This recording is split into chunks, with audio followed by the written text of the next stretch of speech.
Limbisa, écoute, bonjour mon frère. Bonjour papa. Kombo na yo nani? Kombo na ngai Bokila Yambe Sayo. Ah bon, eloko nini esali kenda ko na ezika boy. Bandeko ilonkido bato bajikisi bandako wana. Bosali bango nini? Tosali bange eloko moko te. Tovandi na bango ka kitoko, tosali bange eloko moko te.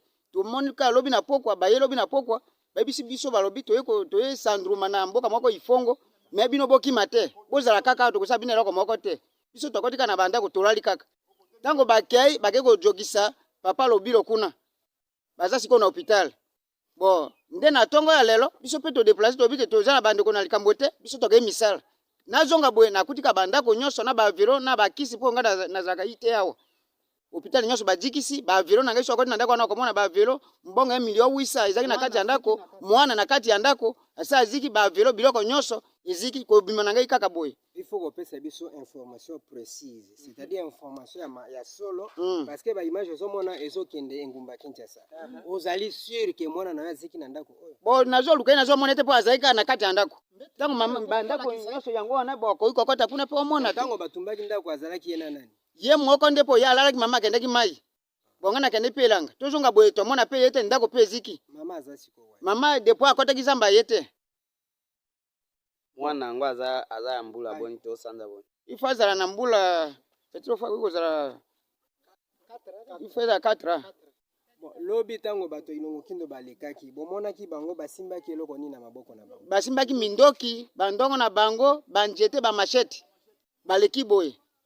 Kutu mosusu awa yeko bisanga lobi yo zwali bota na okotsa bango na kata ndako douleur na makambo. Baye na pokwa lobi. Bobi zwande libota na onyoso bobi malibanda te bola kana bandako. Biso tokeko etumbane na bato ya ngambo kuna twana likambo na bino te. Na vika libona ngai tokosika na ndako tolali kaka.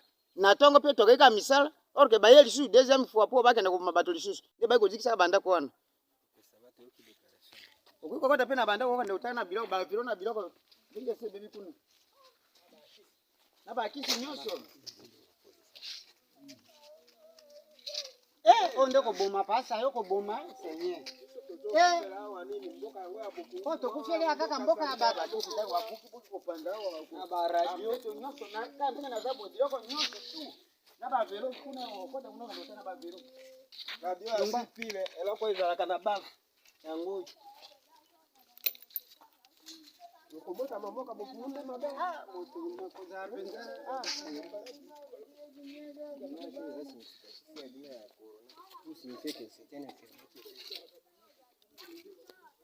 C'est la maison de l'infirmier du poste de santé Ilopla, monsieur Sayo Bokila. Sa maison qui vient d'être incendiée par les gens de Ilongo Kindo. Soit en disant que ils sont les frères de Willy Bakonga et ils veulent terminer ou saccager toute la population d'Ilopla qui sont les originaires du territoire de Bwende parce qu'ils sont les frères à Guy Luando qui vient d'être nommé ministre d'État.